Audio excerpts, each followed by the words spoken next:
Please can you remind me, if you'll be so kind, staring out into space, asking God to hear my case, trying to think of all things past. How long will my memory last? The purple angel, purple angel, purple angel. Hi everyone, it's Lori La Bey with Alzheimer Speaks Radio, and I'm thrilled you can join us today. Our show today is really going to be, I think, profound. We are going to be talking with a woman who wrote Alzheimer's grief haikus. Just such beautiful poetry and very profound. I think you will be touched if you are dealing with dementia or know of someone who is, or just anybody dealing with grief and loss. I think these will resonate. But before I introduce our guest today, I just want to welcome everyone to Alzheimer Speaks Radio. If you're new to our show, we've been around since about 2011, and we are all about raising everyone's voice around the world. So if you're living with dementia, if you're caring for somebody, if you're a business professional, an author, a writer, a singer, a researcher, an advocate, all voices are welcome. So just try to reach out to me through alzheimerspeaks.com, and I would be glad to get back to you.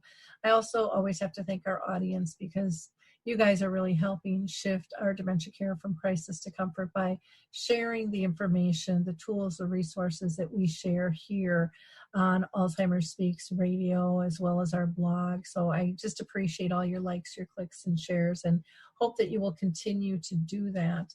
And I want to also just do a shout out to a couple of communities and businesses that I'm going to be doing some programs for. Gable Pines in Venice Heights, Minnesota will be doing an educational program on January 30th.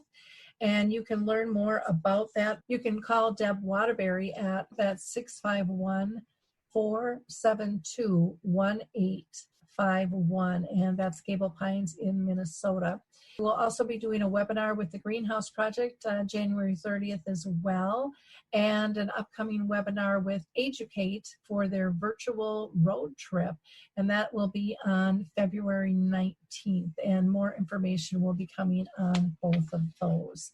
Excited to have this conversation about grief and poetry and love and just the process in general. And so today I'm excited to introduce to you two powerful women who are very heartfelt and just both very special people.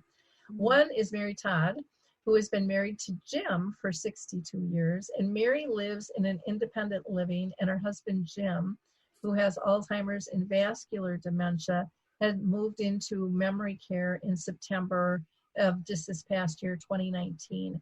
And Mary's going to share with us her Alzheimer's grief haiku. So welcome, Mary. How are you doing today? Thank you. I'm doing okay. Hi, Laurie. I'm thrilled to have you with us. Thank you. Mary's sidekick here with her today is Nancy Niero, and she is an ordained clergywoman in the United Church of Christ. And her call to ministry is called Anoint. And she's an entrepreneurial healthcare ministry specializing in ancient practice of anointing in end-of-life care using herbs and essential oils. So welcome, Nancy. How are you doing today? I'm doing great, Lori, and I love being introduced as Mary Todd's sidekick. I think that's perfect. I love that. Wonderful. Wonderful. So I always ask everyone to share a little bit more about their story and if they've been touched by dementia. And Mary, I had mentioned that Jim has dementia. Can you tell people a little bit about when Jim got diagnosed and how that affected you? He was diagnosed with mild cognitive impairment in 2011. And I remember that day very well. I always take copious notes at every doctor's appointment. And it wasn't until 2016 that the neurologist, when Jim said, "What's the matter with me?" And she said, "You have dementia." And I argued with her. It was like, no, he has mild cognitive impairment, and it's not likely to develop into dementia. And she said, "That's not true." So I went back and looked at my notes. I'm very good at denial. So my notes clearly said likely to develop into dementia, but what I remembered about what I wrote was not likely. So since that time, as I say, I'm really good at denial. And so I did start looking around and trying to find, and that's when I found you, Lori, when the first dementia-friendly cruise that you did, Jim and I went on, and that was in 2017. So that was shortly after the doctor had used the word dementia. So I was on the internet. I love to learn. I'm not so glad that I needed to learn about this, but it was something I needed to learn about. So yeah, that's where I've been for the last several years. Well, thank you so much for sharing that with us. I know that that's a hard journey, and I think most people in this space are real good at denial. I mean, that just kind of comes with, it's kind of the D word with dementia. Denial is almost its sidekick there. And I think it's very, very common that we hear what we need to hear at the time, and we hold on tight until something else happens where we can no longer be in denial. And it was, I still have one of my favorite pictures from the cruise is when Jim put on the gloves that they were spa gloves that he won. And I just love that picture. But it was just such a pleasure having you guys join us on that. So thank you. Nancy, how about you? Have you been personally touched with your own, family or circle of friends by dementia? I am a hospice chaplain, Lori. So I've been a hospice chaplain for 10 years now. And so in the course of the circle of hundreds of people I've cared for and their families, I've been around dementia and Alzheimer's quite a bit as their chaplain, as for families who need a chaplain, and really for the one who is in hospice care. I think it's been just an amazing gift for me to be journeying with folks who are in hospice care at the end of their life. And, I think the greatest gift for me has been really being able to love on family members that need so much more care and compassion, I think, in so many different ways than other folks. So my capacity for compassion, I think, has been incredibly opened up because of the gift I've been given to be with families. Wonderful. Thank you. Thank you so much. Mary, how did the two of you come to meet? Can you share that? I'm sure there's a story back there. There is a story. So Nancy and my daughter were in grad school together in Denver. So a couple of times when I went out, Nancy and I got to meet each other. And then in 2013, Nancy, Jim and Julie, you went hiking in Utah and the Grand Canyon for maybe 10 days or something like that. And then a couple of years later, Nancy came back to New England and they went hiking again in the White Mountains.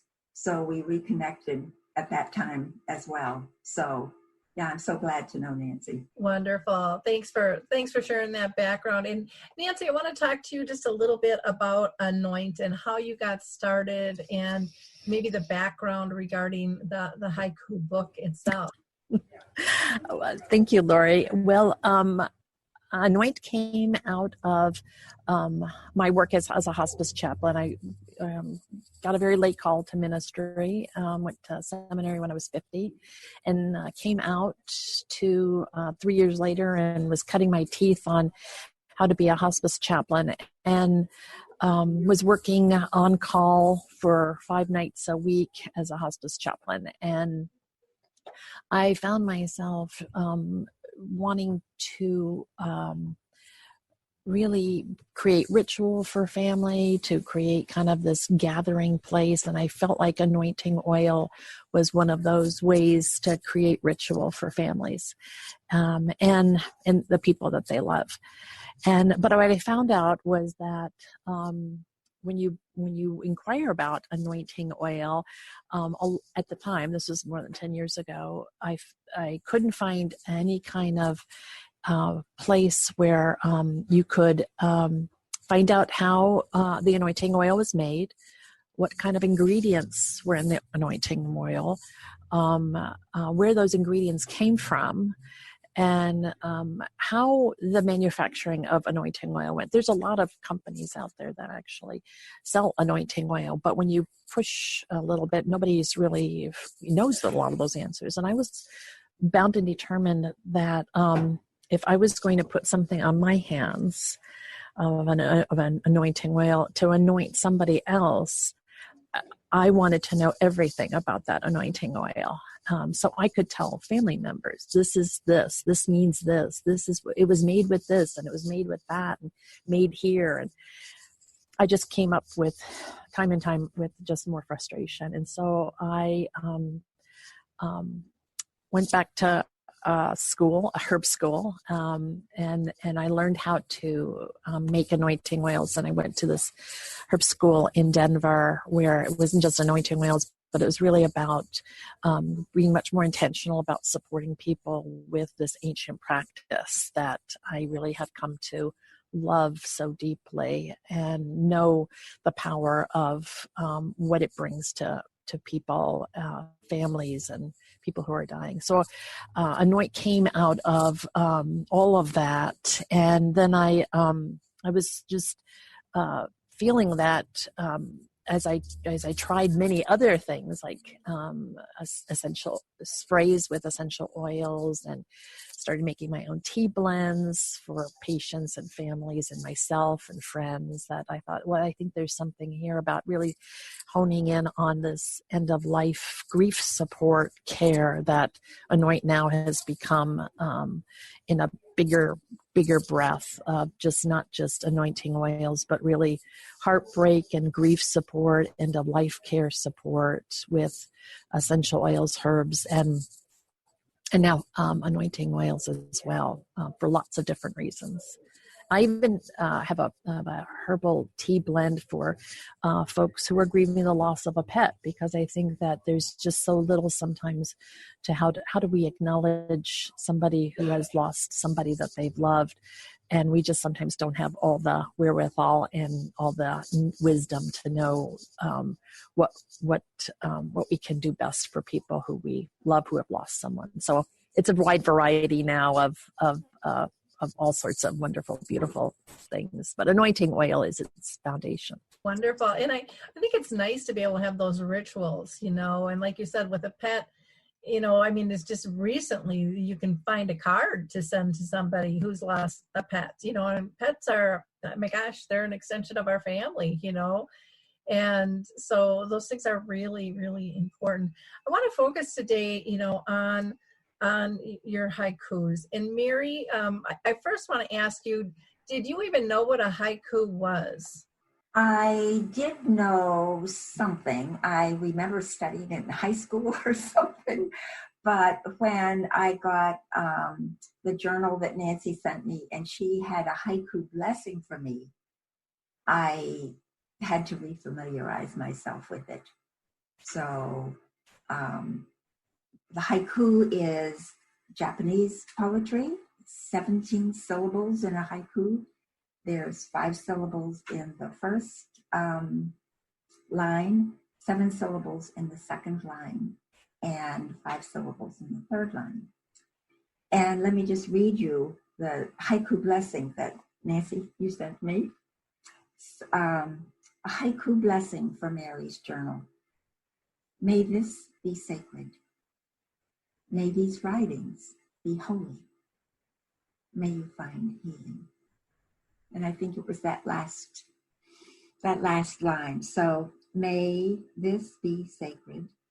May these writings be holy. May you find healing. So not very many syllables, but it was powerful for me. And so thank you, Nancy. Thanks for sharing that. Nancy, when you sent her the haiku blessing, what was your thought in sending that? Were you hoping that she would start writing herself? It's so sweet to hear you say those words, Mary. Thank you so much. Well, I should say that I posted this on Anoint, and Mary and I obviously are very good friends. And but I posted this invitation to Anoint with a photograph of the sample journal that I brought with me today for you to see, Lori. And I made my own and took a picture of it. And I posted this because people who follow Anoint know that I'm very, very, very committed to looking at how we grieve with art. And I love this so much research now on this creative spirit, that how art and creativeness can journey so well together with our grief journey and where we are in our grief, and just this really beautiful way of, sometimes we just don't have the words to express our grief, but we can sometimes find the creative art to find our grief, and write it and illustrate it and speak it in a different way other than the language that we're familiar with. I just there's so much there and so rich.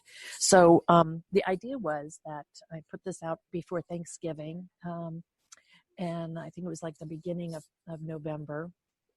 And I just put a posting saying, hey, I just created my holiday grief journal. I'd love to send one to anyone, and you, and with a blessing from me that I will include in it. And Mary was the only person who took me up on that invitation. And she knows that now, because I told her, she was the only one of everyone on Anoint who said, I'd love one. So here's somebody I actually knew, I loved. There are a lot of people on Anoint that I don't know at all on the Facebook page, but I knew this person and I love her so much, and we have this beautiful history together. And I was like, what a blessing for me to be able to have, and I was thinking other people were going to do this, but Mary was the first one, and then obviously the only one who asked for one. So it was the sweetest thing to be able to write a blessing for somebody that you love. I know Jim and Mary and Julie's journey so well. So this whole place of I'm just going to write a haiku. I think I'm just going to write a haiku. It was just like this random, but not random, It was all supposed to be kind of intentional, but at the time I didn't know that at all. And I certainly, we've talked a lot, Mary and I, over the grief that she holds in her heart for what's been happening. But I had no idea, of what to come out of that blessing. I had no idea that there would be this amazing gift of haiku grief poetry that Mary's written, which I hope we'll hear soon. Yeah, it's quite beautiful and very powerful. And Mary, when you signed up, to receive that, did you think this is something I'm going to do, or I'm just really going to check it out, or I love my friend and I want to be inclusive? What was really behind the signing up, and what actually happened? Well, when I got the invitation, it was a grief journal. Oh, that'd probably be a really good idea.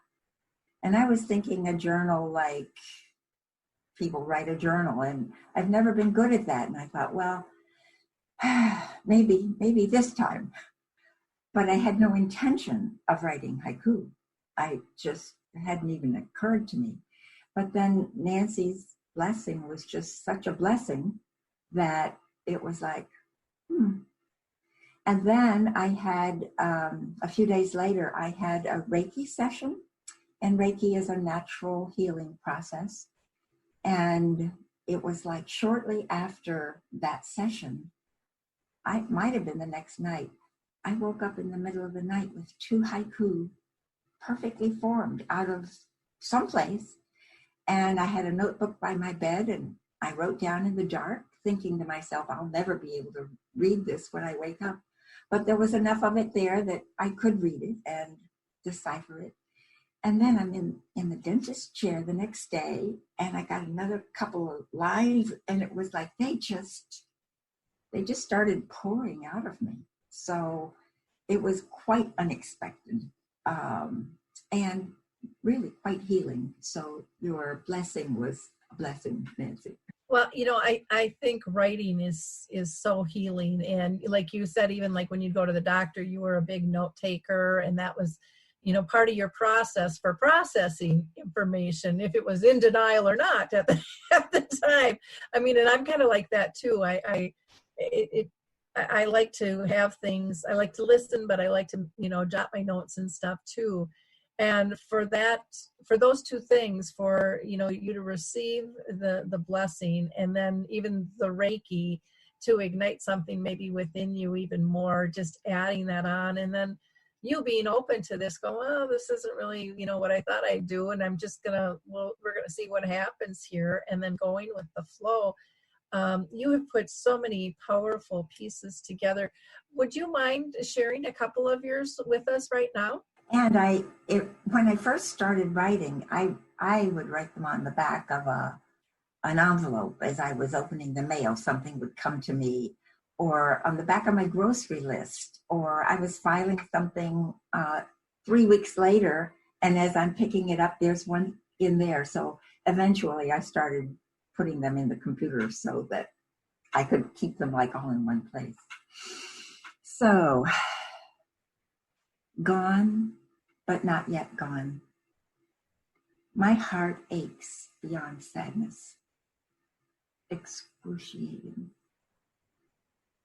Alzheimer's, you suck. Here, but not you anymore. I'm missing you so much. You in memory care? I don't think I can do that. I'll feel too guilty. And I still am dealing with the guilt, even though I had the geriatric psychiatrist and my primary care person say, it's going to be best for him.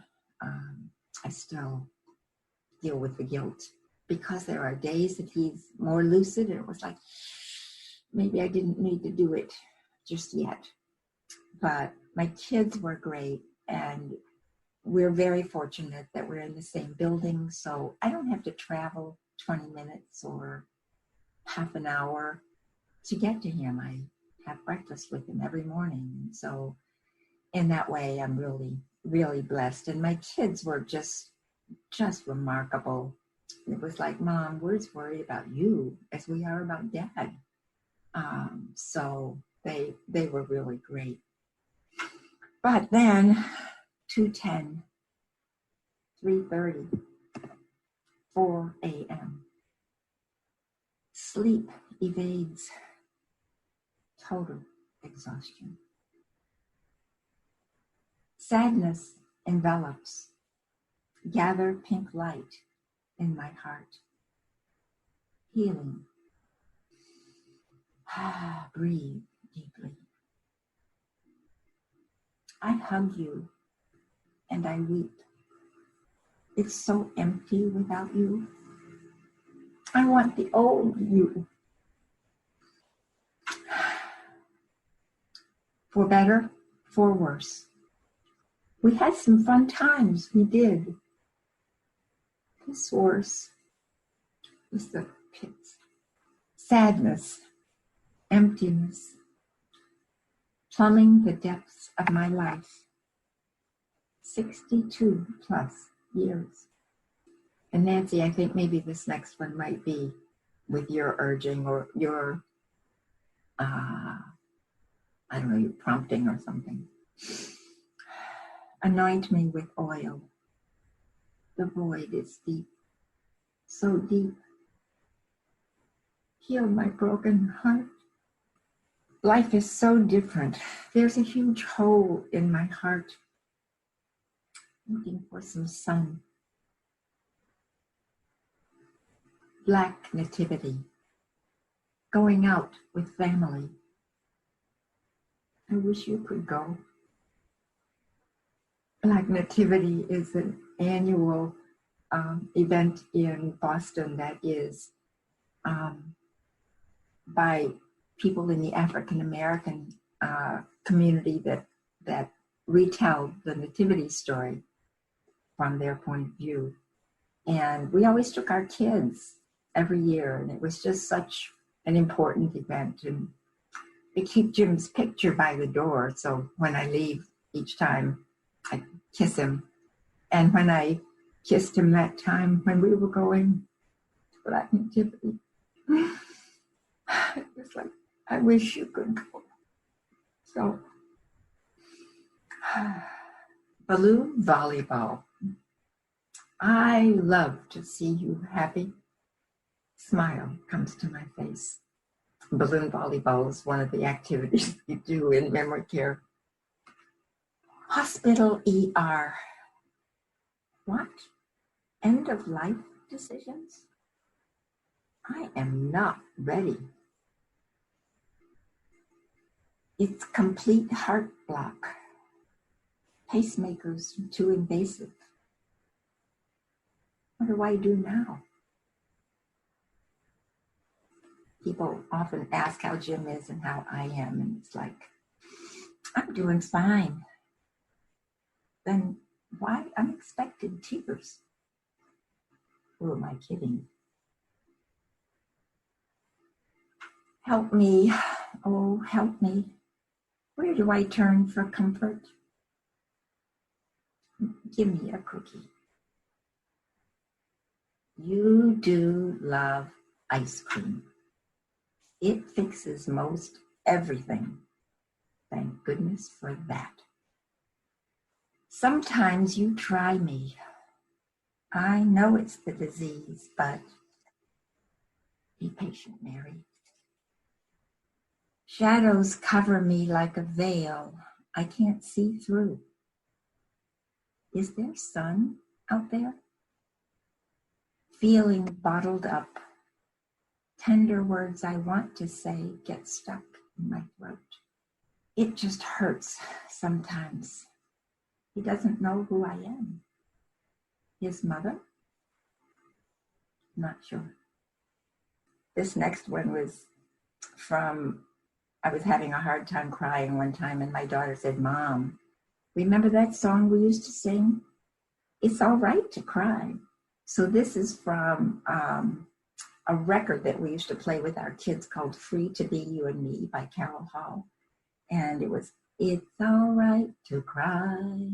Crying gets the sad out of you. It's all right to cry. You just might feel better. It's all right to cry. Crying gets the sad out of me. I'll feel better. This one is kind of interesting. I don't even know where it came from because I didn't understand it, but this is what I wrote. Phoenix in the fire, emerging that much stronger, reborn from the ash. And I think this is Greek mythology or something, the phoenix, and it's like a bird that gets burned up and is reborn. It was like, whoa, I had to look it up on Google to find out what I was writing about. Where did that come from? Very interesting. Another day dawns. Don't want to get out of bed. Let me sleep some more. It's dementia's fault. It's not you talking. It's that darn disease. And this is a little bit embarrassing, but we were going on the Alzheimer's walk. We both had our purple shirts and we're ready to go and with a group, and I'm not feeling all that good. So I was like, just suck it up. I got my Gatorade and we went. And when I got there, someone graciously gave me their chair to sit in. And I had my Gatorade and I sat for a while. And then my daughter came and said, Mom, you don't look good. Are you sure you want to walk?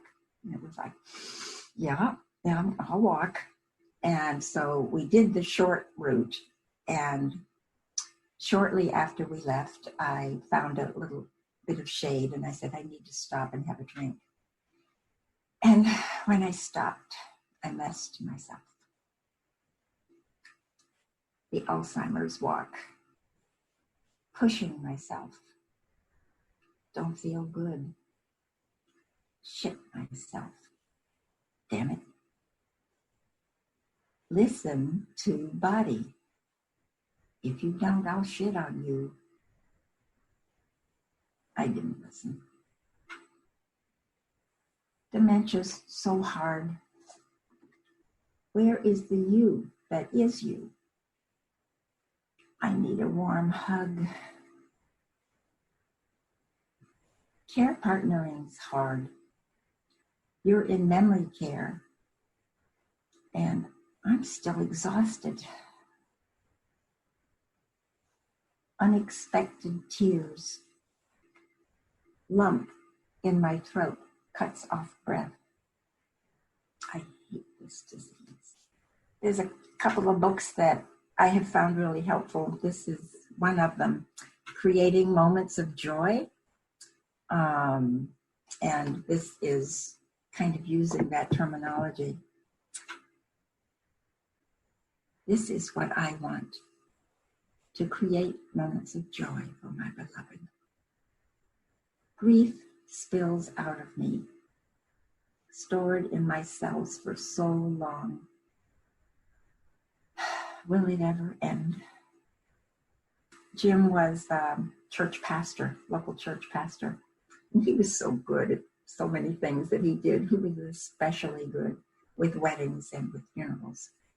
He was also, did a lot of youth groups and was a DJ with youth groups and with church groups. Times of great sadness, you have the most caring heart. You touched people's lives. You were a pastor and a DJ for church groups. Your love, far-reaching. You're down the hall, distance not measured by feet. Cavernous absence. Another book that's Keeping Love Alive as Memories Fade by Gary Chapman. This has been a really helpful book as well. As memories fade, love and loyalty abound. I'm still here for you. Light a candle. Darkness overwhelms me. I need to find some light. Keeping love alive even when the way is dark. Help me find the ways. Life's so hard for you. I want to make it better. Where do I begin? Jim, God is with us this watching and waiting time. We are not alone. Could I have this dance? Anne Murray's poignant lyrics. Uncontrolled sobbing. That's one of the songs that he played when he'd do these church dances and we'd get our chance to dance. Pictures by the door. I kiss you each time I leave. Keeps me connected. This next book by Chris Germer, The Mindful Path to Self-Compassion, has also been, this was probably one of the first books that when I kept reading about self-care and knowing that I needed to take better care of myself, he was suggesting doing some deep breathing and saying that you are loving kindness. So I often sit out on the porch or on my balcony, and even in freezing cold weather, just breathe in the crisp air. When we were living together, I asked Jim, would you just stay in bed a little longer so I can have some time by myself? And he likes to sleep, so he said yes. So this breathing is imagining that loving kindness is just coming into my body and slowly moving through. So I am loving kindness. And then there were many times that I'd be rolling my eyes or looking daggers and then say, Mary, come on. Or I realized that I wasn't really listening, or I'd say something and it was like, ugh. So I kind of extended this. So it was, I am loving kindness. And a deep breath. I'm loving kindness in my thinking. I'm loving kindness in my looking. I'm loving kindness in my listening. I'm loving kindness in my words. I'm loving kindness in my heart. I am loving kindness. I'm loving kindness to myself. I'm loving kindness to Jim. I'm loving kindness to the people I meet today. So that's kind of my morning ritual. So this is my haiku. Loving kindness now in my listening and my words. Loving kindness now. I'm going to make it. Keep plowing through these feelings. Give myself enough time. Is there a pathway? Directions not very clear. Need a GPS. Accepting what is easier said than done. I don't like what is. Remind me always to find the holy in life and to be thankful. I am numb, just numb. Don't want to feel anything. Not callous, just numb. Cried myself to sleep last night. Uninvited tears. Rest finally came. Classical music soothes and nourishes dry places. My parched soul can drink.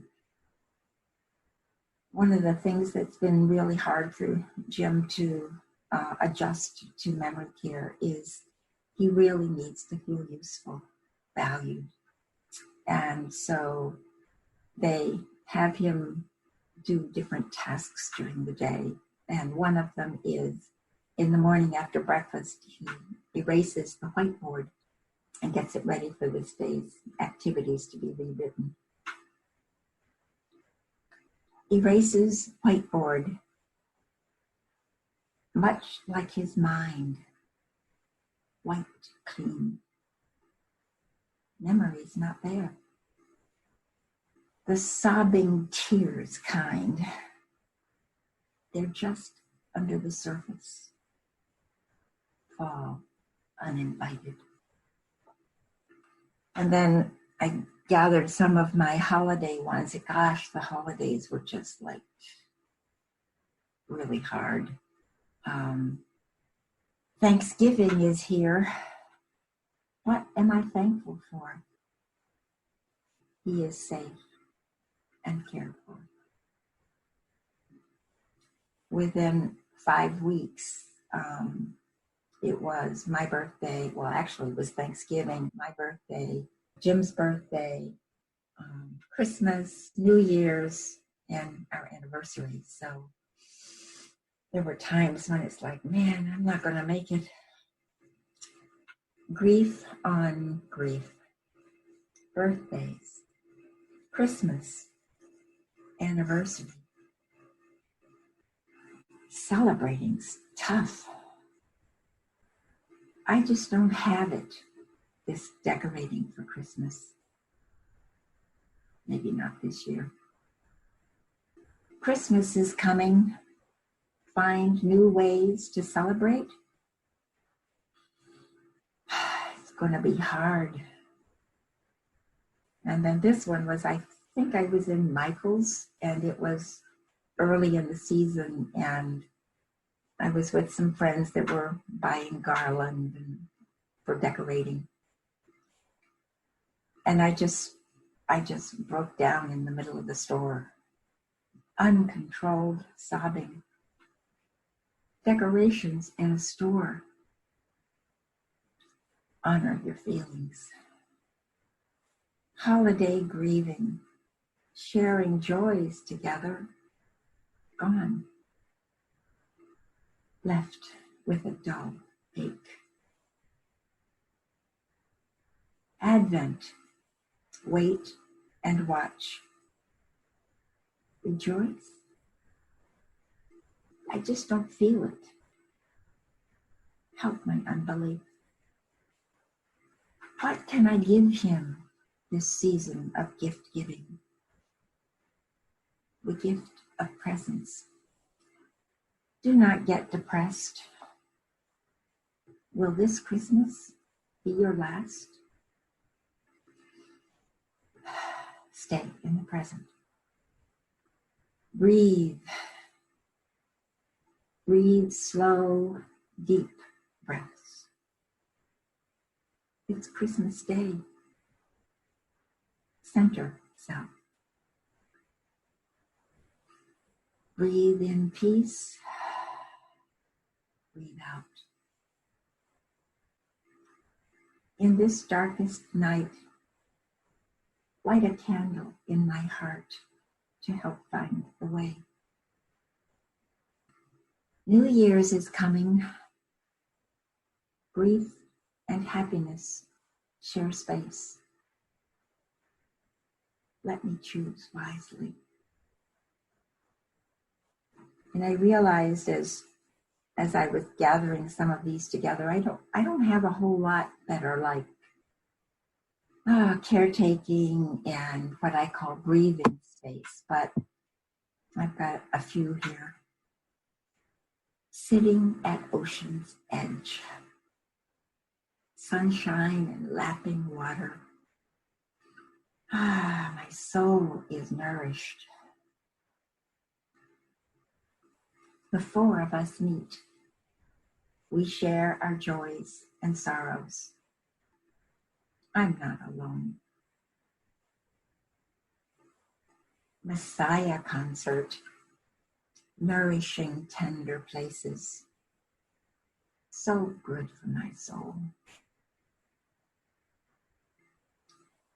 Taking time for me.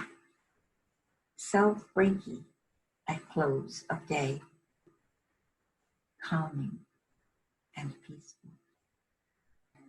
Walking in the dark. Promises that the path will lead in time to dawn.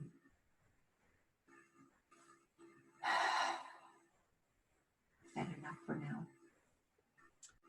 Mary, it's they're so beautiful. I'm just thinking this needs to be an audiobook. I mean, it's like I did not want to stop you. I'm crying with you, and you held together so beautifully. But it's just your emotions. You are so vulnerable, and it's such a gift you are giving people, because so many people are feeling what you're feeling, and they don't know how to share it. They don't know where to go. And like you said in one of yours, I'm not alone. And that to so many people makes this walk easier. Here I go. I'm just, but when I wrote them, I wasn't thinking that I would ever tell anybody about any of them. I wrote them because it helped me, and I never ever thought that somebody else would find them well, maybe interesting, but not helpful. So that's been kind of a surprise that, I don't really know what I will do with them. And, an audio book, I never thought about that. So any ideas out there that people have? It has been interesting. I've shared it with when I said the four of us meet, there are four of us women who meet here once a week. And we write some and we kind of like share how our week has been. And I've shared it with them, but not widely. So I'm just kind of like surprised. Well, I think of just the gift you're giving the other women, and now they're writing too. And I want to throw this back to Nancy for a second, pull you into the conversation. Did you ever imagine this ripple effect or the beauty of her writing? I mean, it's just amazing, the emotions that you've captured so beautifully. No, I could have, and I think Mary would also maybe even say too, I think she's been saying this all along, she had no idea that all of this would be pouring out of her. I first heard of the haiku poetry, haiku grief poetry that Mary was writing. Just like I shipped the journal, I think the first weekend of November, and by not even a week, I was getting emails with some of the poems, and particularly I shared the Thanksgiving poem on Thanksgiving at Anoint's Facebook page, because I was just completely like you, Lori. I was completely mesmerized by what so many people, and I know this from my own experience in my practice as a hospice chaplain, so many people feel it like what Mary's feeling, and the sense of being alone, but not being alone, having community, but not knowing that where community is, or finding the imagery of light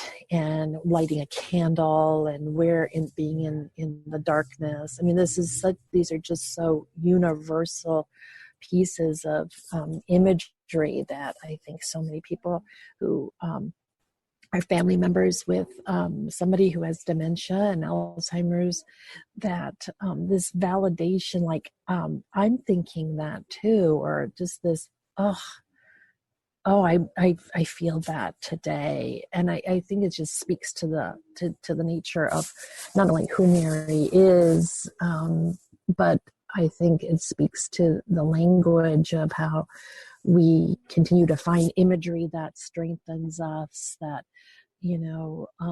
nourishes us. I loved hearing the words of, I knew where she was when she wrote those words at the ocean.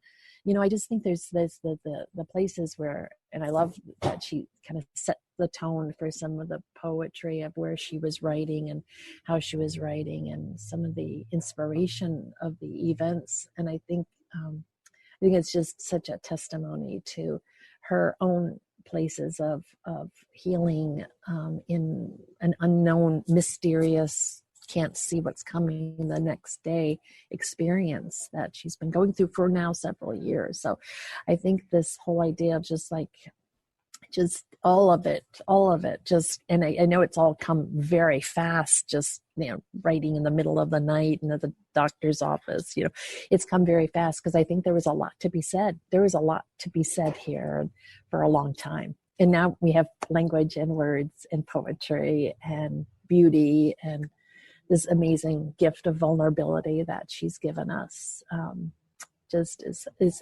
Will be, I hope, a blessing to so many other people. And I know we're talking about lots of other things to make this make these poems just a presence in so many other people's lives, because I think the bottom line is that people who love someone who has dementia and Alzheimer's feels very alone, and no one can understand. And yet, you know, I think Mary's words and her poems and her experiences really speak to the heart of people and families who are going through like experiences as well. And I think her words, I think, putting them together from her heart, from the deepest places of loss for her, the grief that she feels. And I know, I think this all has been a place of just being able to, you know, then be able to find your way to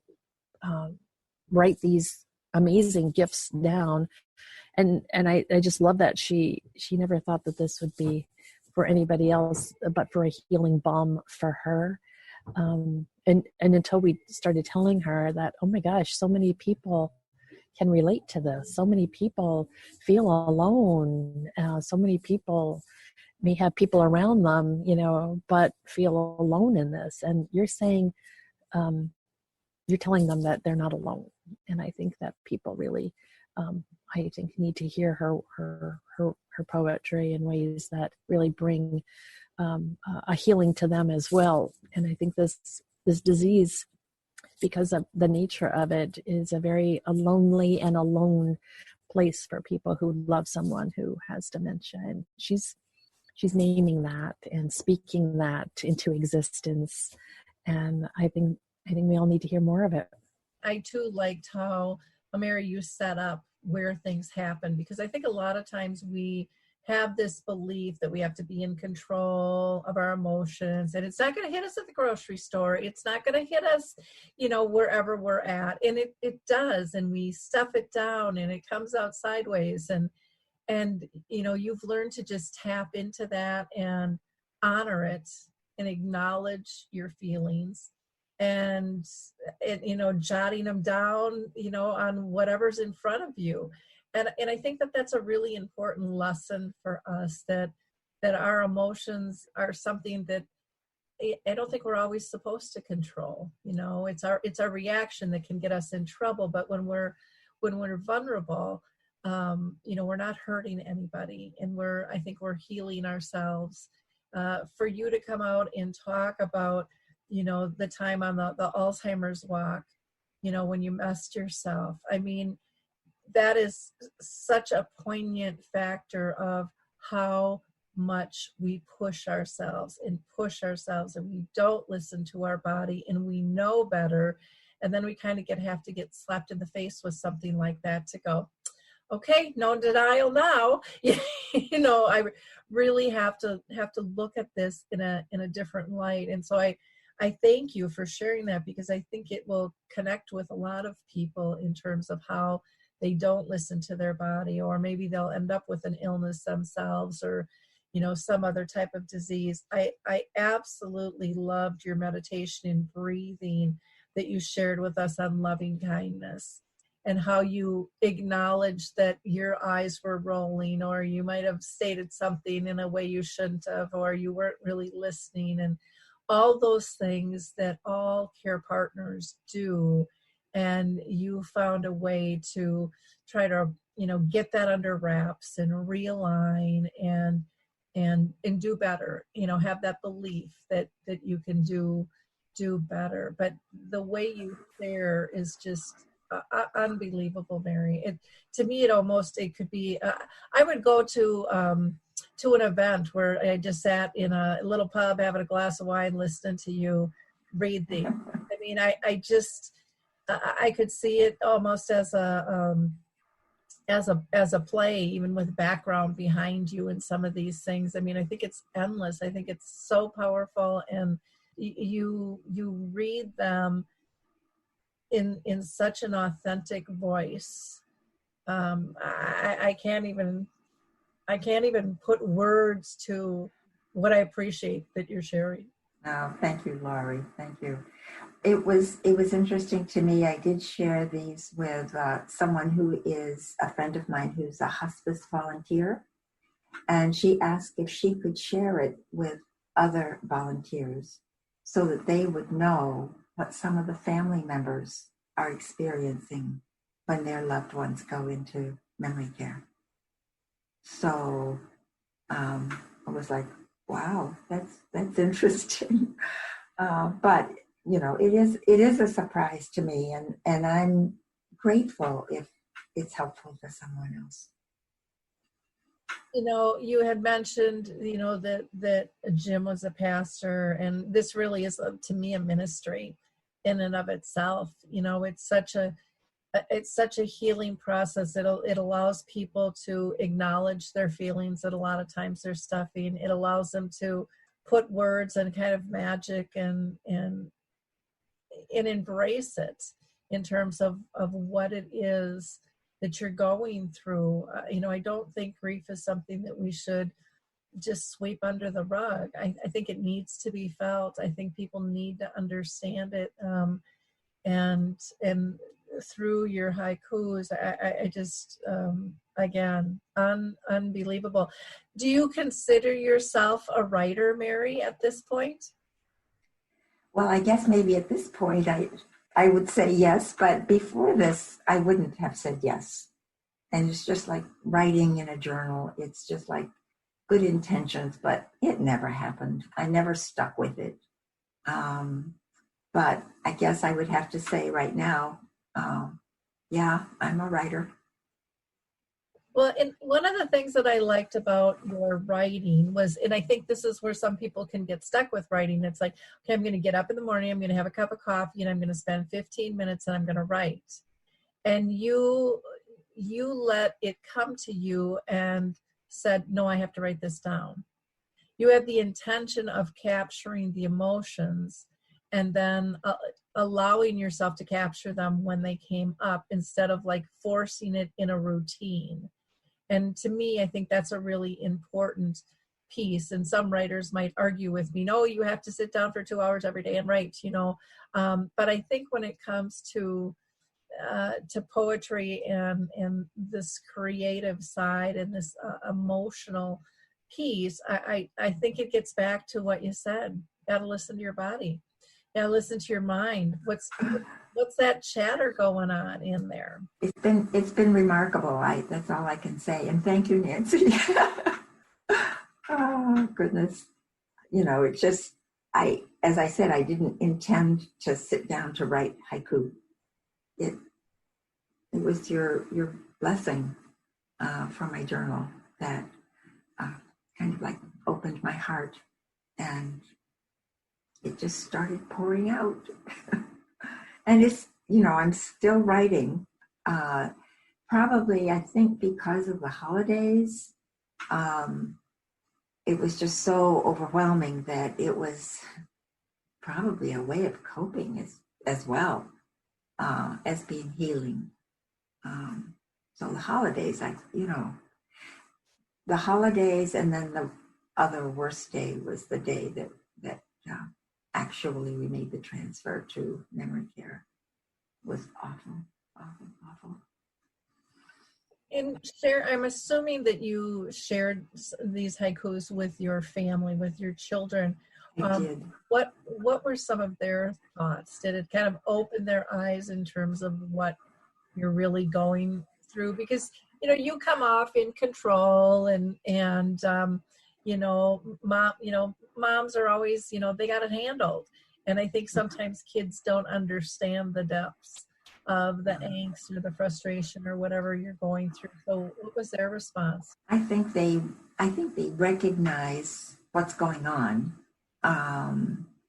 They live close by, and so I've just been so blessed to have them so close. And so I think it was helpful maybe for them to know the depths of what I was going through, but they were close, and so they really did know already. So they've been very supportive. I'm so fortunate in so many ways that they've been so supportive, that Jim is so close physically. It's like a couple hundred steps but it's like, it's not the distance measured in feet. It's this huge cavern that's, you have to get across. Yeah. Nancy, I mean, you just have to be so proud of her and so thankful that you sent that to her. I sure hope more people go to Anoint and try this out and have this experience and share. But what are your thoughts? Well, I absolutely have loved Mary Todd for many, many, many, many, many years. And while I'm delighted and I'm not really surprised, I think that she's actually somebody who loves the written word. Wasn't what I delight in is that this has come at such an important time in her life, that the gift of what she's able to do, just honing in on her heart and honing in on her love and for Jim, but love for so many other people. I think this is really a love story, and I've known this love story for a long, long time. And I love the family that came out of this love story, and to be able to have her be able to write all of this at such an important time such as this for her, and an expression of her love for Jim is just a gift for all of us who love her, to be able to. I probably am maybe not the biggest cheerleader. I'd like to think that I am, but I know Mary and Jim's children are an incredible big cheerleaders for her right now. And I just think that the world needs to have more of this. And I think the world needs to see more of people being able to find their voice at whatever time in their life needs to be spoken. So I'm incredibly in awe of her, and I love her. I do. Yeah. How can you not? How can you not? I think that actually is a beautiful way to close the show. One of the things that resonated with me too, Mary, and I think will with everyone, as much as you're talking about grief, you are talking about love. Because you can't have great grief without great love. They go hand in hand. And so it is a love story, and it is a powerful, oh, here I go again. It is powerful to love that deeply. It's just, we don't see it that often in the world anymore. People don't talk about it. And what a great example you are to all of us. So thank you. Thank you. It's still so surprising to me, Lori, but I'm grateful for your gracious words, both of you, Nancy and you, Lori. Thank you so much. So I want the audience to know that you can actually download the PDF of Mary's Alzheimer's Grief Haikus. We've got the link on the blog and on the radio show. We have it in our poetry section on Alzheimer Speaks. And, maybe it's something that you will want to take away with you and look as an example to be able to purge some of your own emotions and to be able to record the beauty in the pain. Again, you can't have great grief without great love. And I think that resonates across all ages and all stages of life. And it doesn't just sit necessarily with someone who has dementia. And as far as getting hold of Nancy, you can go to her website, anointjourney.com. She's also on Facebook at Anoint. And Nancy, is it okay to give your phone number out too? I'd be delighted if somebody would like to have their own holiday grief journal with a blessing from me too. I would love to send that out to anybody who feels like that's something that speaks to them, especially after hearing Mary's story today. I'd be delighted to. And yes, please give out my phone number for sure.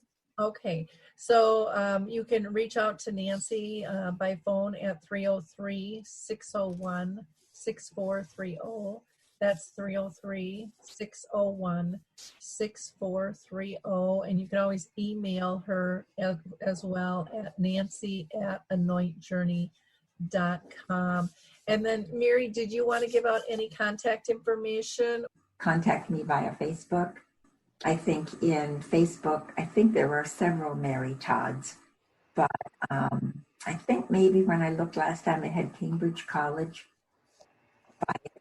So, and I think I can't remember what the picture is like, probably a picture of my family. So, but I don't really remember. I also wanted to say, if anybody has ideas about how this can be useful, if they could let me know, that would be great.